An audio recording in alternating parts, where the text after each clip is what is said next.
Alright, so this is a video where I am actually gonna tell you how to make the most out of your mock calls and yeah, how to become a killer in sales. And yeah, there are a few things I want to touch about. One of them is like the prerequisites on before you actually go ahead and start doing mock calls, because I see so many beginners out there that they just jump right into things without actually an idea on what is it that they should be doing. Let me just fix this real quick. Yeah, okay. So, yeah, we're gonna jump right into it. So, from the role playing thing in sales, there are some prerequisites. And the prerequisite number one is to memorize at least 10 keywords. And like keywords, I mean key questions, obviously, because if you do not have these things memorized, dial down, yes, and actually memorize it like in your sleep that you can tell these things, it's not gonna be as efficient. You're gonna be doubting, asking yourself, what should I do next? What can I actually say right now? Yeah, you're not gonna have enough resources because else it's all about, having resources. So yeah, definitely at least 10 questions. No, it doesn't have to be super complicated. Grab your script and yeah, highlight the very most important questions. And it's just 10. Come on, you should be able to do at least that. Now, once you have done that, you should know a theory or a framework. So what I mean by that is either spin selling, NPQ, or factual to emotional. This is the one that I like the most, and I have another video checking that out. So check that out if you want. But yeah, you want to be able to not only have a script, like if you chances are if you have a script, your script is already following a framework or a way of doing things. Ideally, you should know the framework itself, and I'm gonna touch more on that later. And the third prerequisite is to watch at least 3 real life sales calls or real life setting calls.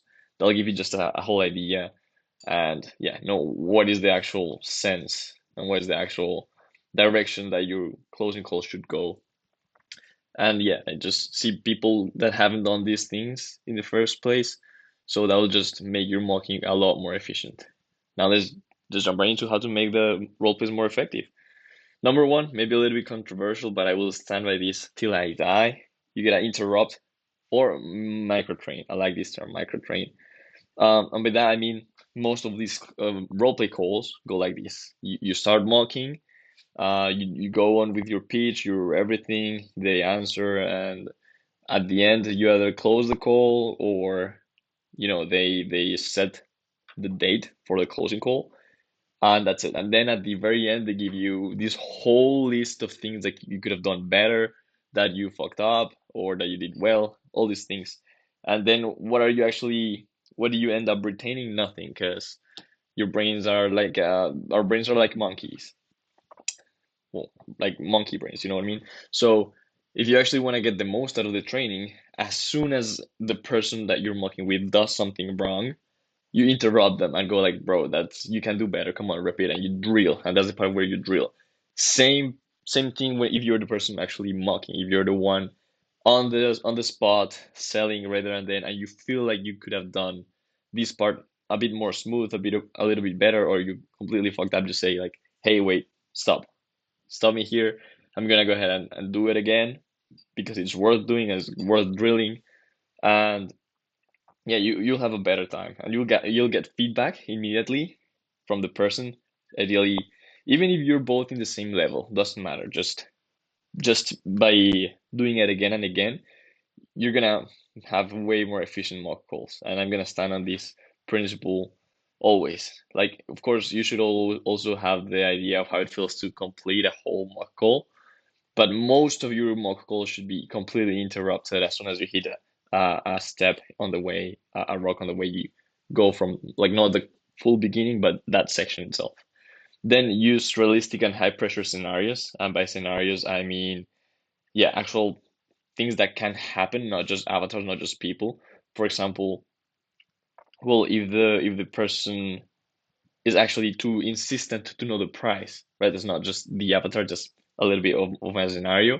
Or a better example is if the person doesn't have a lot of time. Like if you're setting a call and the person goes like, yo, I'm gonna actually grab a plane in the next something minutes, you have to be fast. These type of things. Definitely is gonna happen, but it's not gonna be your everyday.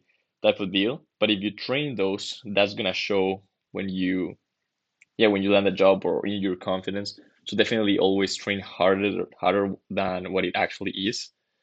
Third is as a prospect, once you're being the person being the prospect, use your own story, but add harder challenges. So of course you don't have to use your exact story on like a product that you've purchased or anything, because chances are you're gonna be mocking with something that you have no idea about, like maybe some fitness things or marketing agency stuff. But definitely you can incorporate some things that you do know and some things that have happened to you, or like just some skepticism that you've had in real life scenarios. So yeah, that's what you want to add into your mocks. Plus, make it harder. Obviously, you want to train harder. Then, yeah, what I said before about following a framework. That's something you absolutely want to do. In this case, I just put here to follow the factual to emotional questioning framework because it's the one that I use and is like the one that explains the most of how natural sales goes, like just a normal conversation.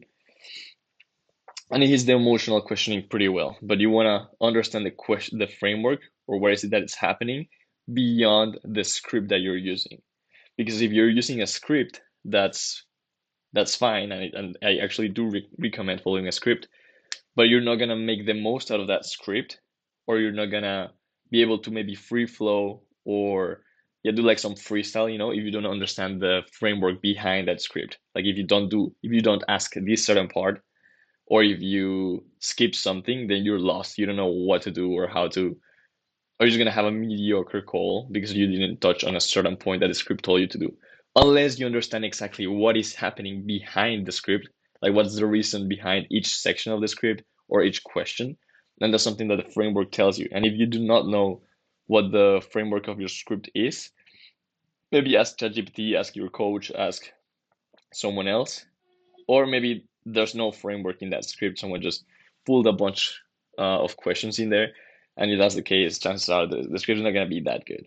But yeah, then of course, always this might be pretty obvious, but there's a very non-obvious thing, which is once you record and review your role plays, you go ahead and actually review your role play, and whenever you feel like you fucked up or you could have said it better, you think about a way that you could have said it better, of course, and you say that thing out loud or you write it down. Or maybe even once your prospect is talking, pause before like the answer that you gave in that exact moment. So you pause, you say out loud the actual answer that you would have rather gave in that situation, and yeah, and then continue. And that way you're gonna train also like that quick thinking and that perfectioning on your answers. So that's a quick tip right there. And yeah, last but not least, do drills for precision.